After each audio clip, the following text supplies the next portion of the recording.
ತಪ್ಪಿಸಿಕೊಂಡಿದ್ದ. ಮತ್ತೊಂದು ಸಿನಿಮಾಗೆ ಸೈನ್ ಕೂಡ ಹಾಕಿದ್ದ. ಪ್ರೊಡ್ಯೂಸರ್ ಇಲ್ಲ ಅಂತ ತಾನೇ ಹಣ ಕೂಡ ಹೂಡಿದ್ದ. ಈ ಸಿನಿಮಾದ ಹೀರೋ ತಾಳ್ಮೆ ಕಳೆದುಕೊಂಡು ಈಗ ರಿಯಲ್ ಲೈಫ್ ನಲ್ಲಿ ವಿಲನ್ ಆಗಿದ್ದಾನೆ.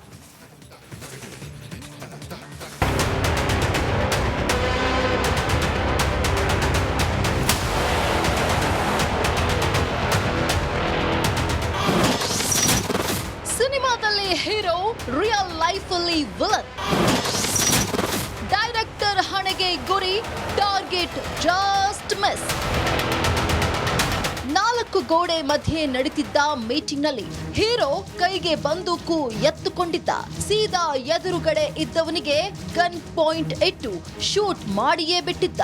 ಸ್ಪೀಡ್ ಆಗಿ ನುಗ್ಗಿದ ಬುಲೆಟ್ ನಿಂದ ತಪ್ಪಿಸಿಕೊಂಡಿದ್ದು ಜೀವ ಬಾಯಿಗೆ ಬಂದಿತ್ತು.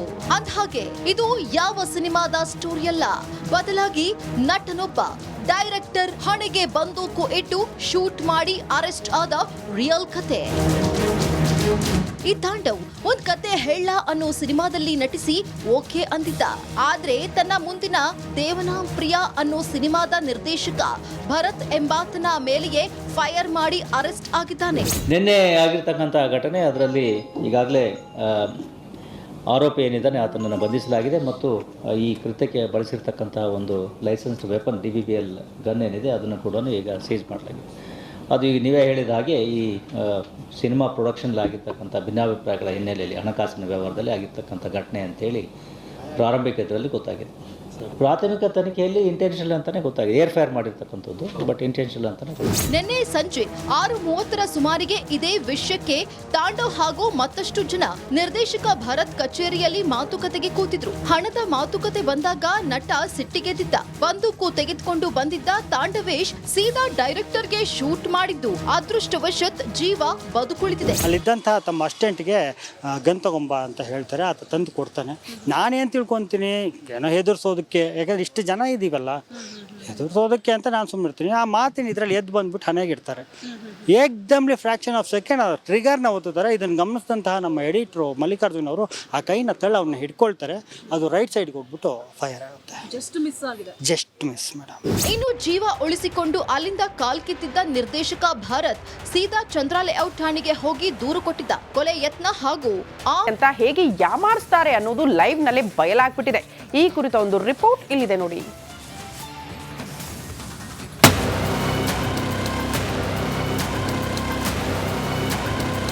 ಜನ ಹೇಗೆಲ್ಲ ಮೋಸ ಮಾಡ್ತಾರೆ ನೋಡಿ. ಟೋಪಿ ಹಾಕಿಸಿಕೊಳ್ಳೋರು ಇರೋವರೆಗೂ ಮಕ್ಮಲ್ ಟೋಪಿ ಹಾಕೋರು ಇದ್ದೇ ಇರ್ತಾರೆ. ಇದಕ್ಕೆ ಸಾಕ್ಷಿನೇ ಈ ವಿಡಿಯೋ.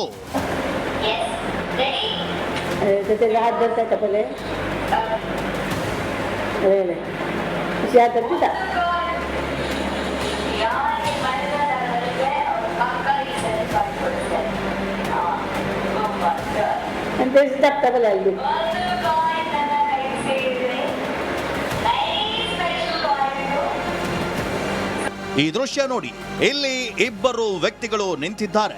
ಒಬ್ಬ ವ್ಯಕ್ತಿಯ ಕಣ್ಣಿಗೆ ಬಟ್ಟೆಯನ್ನ ಕಟ್ಟಲಾಗಿದೆ. ಆತನ ಮುಂದೆ ಲಕ್ಕಿ ಕಾಯಿನ್ಗಳಿರೋ ಬಾಕ್ಸ್ ಇದೆ. ಆತ ಆ ಬಾಕ್ಸ್ ನಲ್ಲಿ ಕೈ ಹಾಕಿ ಒಂದು ಲಕ್ಕಿ ಕಾಯಿನ್ ಅನ್ನ ಹೊರ ತೆಗಿಬೇಕು. ಆದ್ರೆ ಇಲ್ಲಿ ಪಕ್ಕದಲ್ಲಿದ್ದ ವ್ಯಕ್ತಿಯೊಬ್ಬ ತನ್ನ ಜೇಬಿನಿಂದ ಕಾಯಿನ್ ನ ತೆಗೆದು ಬಟ್ಟೆ ಕಟ್ಟಿಕೊಂಡವನ ಕೈ ಕೊಡ್ತಾನೆ. ಅದೇ ಕಾಯಿನ್ ಅನ್ನ ಆತ ಲಕ್ಕಿ ಕಾಯಿನ್ ಆಗಿ ಹೊರ ತೆಗಿತಾನೆ ನೋಡಿ. ಇದು ಡ್ರೀಮ್ ಡೀಲ್ ಸಂಸ್ಥೆ ಮಂಗಳೂರಿನಲ್ಲಿ ನಡೆಸಿದ ಲಕ್ಕಿ ಡ್ರಾ ವೇಳೆ ನಡೆದ ಮೋಸದಾಟ. ಈ ಸಂಸ್ಥೆ ತಿಂಗಳಲ್ಲಿ 1,000 ಕಟ್ಟುವ ಲಕ್ಕಿ ಸ್ಕೀಮ್ ಗೇಮ್ ಅನ್ನ ನಡೆಸ್ತಾ ಇದೆ. ತಿಂಗಳಿಗೊಮ್ಮೆ ಲಕ್ಕಿ ಡ್ರಾ ಮೂಲಕ ಬಹುಮಾನವನ್ನ ಘೋಷಿಸುತ್ತೆ. 18ನೇ ತಾರೀಕಿನಂದು ತಾರ್ಕಾರ್ ಬಹುಮಾನ ಇರೋ ಲಕ್ಕಿ ಡ್ರಾ ನಡೀತಾ ಇತ್ತು. ಈ ವೇಳೆ ಸಂಸ್ಥೆಯ ಸಿಬ್ಬಂದಿ ಮೋಸವನ್ನ ಎಸಗಿದ್ದಾನೆ. ಕೈಯಲ್ಲಿ ಮೊದಲೇ ಲಕ್ಕಿ ಕಾಯಿನ್ ಅನ್ನ ಹಿಡಿದು ವಂಚಿಸಿದ್ದಾನೆ.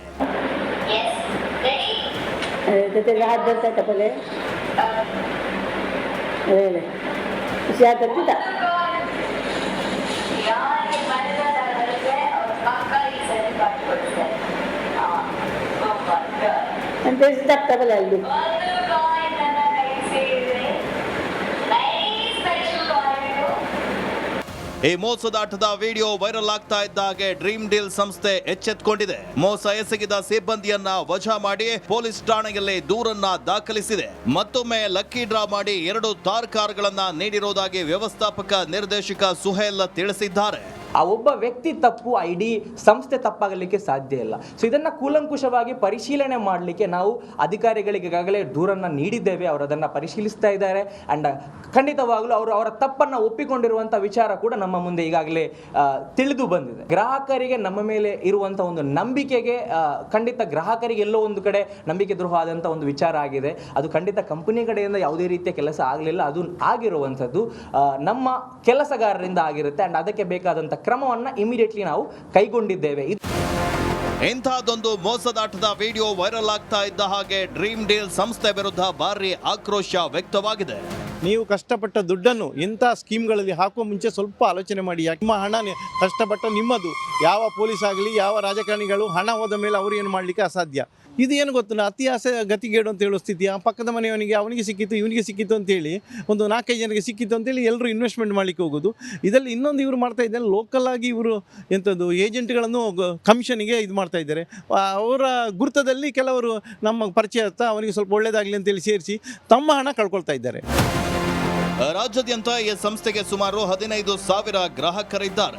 ಅದ್ಯಾವಾಗ ದೋಖೋ ವಿಡಿಯೋ ವೈರಲ್ ಆಯ್ತು, ಗ್ರಾಹಕರಿಗೆ ಆತಂಕ ಶುರುವಾಗಿದೆ. ಲಕ್ಕಿ ಸ್ಕೀಮ್ ಗೇಮ್ ಮಾಡೋ ಜನರು ಯಾವುದಕ್ಕೂ ಹುಷಾರಾಗಿದ್ರೆ ಸ್ವಲ್ಪ ಒಳ್ಳೆಯದು.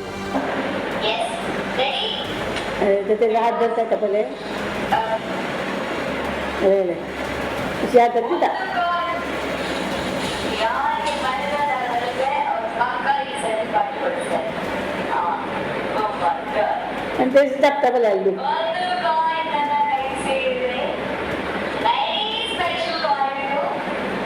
ಕ್ಯಾಮ್ರಾ ಪರ್ಸನ್ ದಿವಾಕರ್ ಪದ್ಮುಂಜ ಜೊತೆ Dinesh Kashipatna, Republic Kannada, Mangaluru.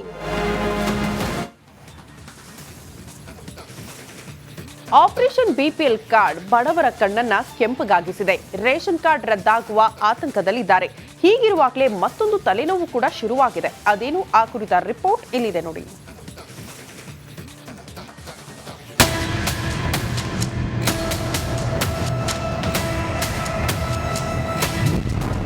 Ration card ಫಲಾನುಭವಿಗಳಿಗೆ ಶಾಕ್. ಆದಾಯ ಪ್ರಮಾಣ ಪತ್ರ ತಂದ್ರೆ ಮಾತ್ರ ರೇಷನ್. ಎಸ್, ಗದಗ ಬೆಟ್ಕೆರೆ ಅವಳಿ ನಗರದ ರೇಷನ್ ಕಾರ್ಡ್ ಫಲಾನುಭವಿಗಳಿಗೆ ಮತ್ತೊಂದು ತಲೆನೋವು ಶುರುವಾಗಿದೆ. ಪಡಿತರ ಚೀಟಿ ಹೊಂದಿರೋ ಫಲಾನುಭವಿಗಳು ಕಡ್ಡಾಯವಾಗಿ ಜಾತಿ ಆದಾಯ ಪ್ರಮಾಣ ಪತ್ರವನ್ನ ನೀಡಬೇಕೆಂಬ ನಿಯಮ ಜಾರಿಯಾಗಿದೆ. ಅವಳಿ ನಗರದ ಕೆಲ ನ್ಯಾಯಬೆಲೆ ಅಂಗಡಿಗಳಲ್ಲಿ ಇಂತಹದೊಂದು ರೂಲ್ಸ್ ಜಾರಿಯಾಗಿದೆ. ರೇಷನ್ ಕಾರ್ಡ್ದಾರರು ಕಡ್ಡಾಯವಾಗಿ ಜಾತಿ ಆದಾಯ ಪ್ರಮಾಣ ಪತ್ರವನ್ನ ನೀಡಬೇಕೆಂದು ನೋಟಿಸ್ ಅನ್ನ ಅಂಟಿಸಲಾಗಿದೆ. ನ್ಯಾಯಬೆಲೆ ಅಂಗಡಿ ಈ ಹೊಸ ರೂಲ್ಸ್ ನಿಂದ ಗದಗ ನಗರದ ಗಂಗಿಮಡಿ ಪ್ರದೇಶದ ಮಹಿಳೆಯರು ಪರದಾಡಿದ್ದಾರೆ. ತಮ್ಮ ಕೆಲಸ ಬಿಟ್ಟು ಜಾತಿ ಆದಾಯ ಪ್ರಮಾಣ ಪತ್ರವನ್ನ ಪಡೆಯಲು ತಹಶೀಲ್ದಾರ್ ಕಚೇರಿಗೆ ಅಲೆದಾಡುವಂತಾಗಿದೆ ಅಂತ ಆಕ್ರೋಶವನ್ನ ಹೊರಹಾಕಿದ್ದಾರೆ. ರೇಷನ್ ಕೊಡಗಿಲ್ಲ ತೊಂಬರಮ್ಮ ನೀವು ಅಂತಾರ್ರಿ ಸರ್. ಎದಕ್ಕೆ ಕೇಳ್ತಾರಿ ಸರ್ ಅವರು? ನಾವು ಹೋಗಿ ಆಫೀಸ್ನಾಗ ಕೇಳಿ ಬಂದೀವ್ರಿ ಸರ್.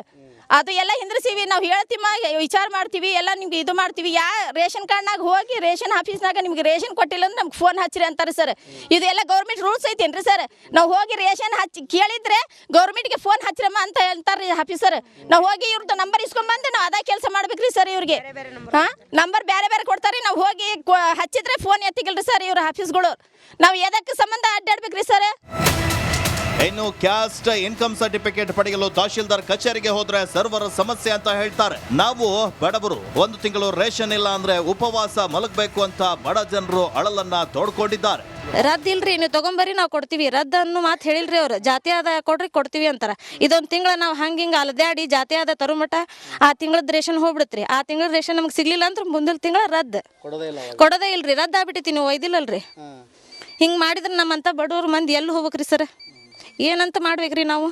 ಏನೋ ಅಲ್ಲಿ ಇಲ್ಲಿ ಸಿಕ್ಕೋರ್ ಕಡೆ ರೇಷನ್ ತರಕ್ಕೆ ಹೋಗಿದ್ರೆ ಅದು 60 ರೂಪಾಯಿ ಕೆಜಿ 70 ರೂಪಾಯಿ ಕೆಜಿ ನಮಗೆ ಸಾಲೋದು ಇಲ್ರಿ. ಅದು ಮೊದಲೇ ರೇಷನ್ ಕಾರ್ಡ್ ರದ್ದಾಗ್ತಿದೆ ಅಂತ ಬಡ ಜನರು ಆತಂಕದಲ್ಲಿದ್ದಾರೆ. ಹೀಗಿರುವಾಗ ನ್ಯಾಯಬೆಲೆ ಅಂಗಡಿಯ ಈ ಹೊಸ ರೂಲ್ಸ್ ಶ್ರೀಸಾಮಾನ್ಯರನ್ನ ಕೆರಳಿಸಿರೋದಂತೂ ಸುಳ್ಳಲ್ಲ.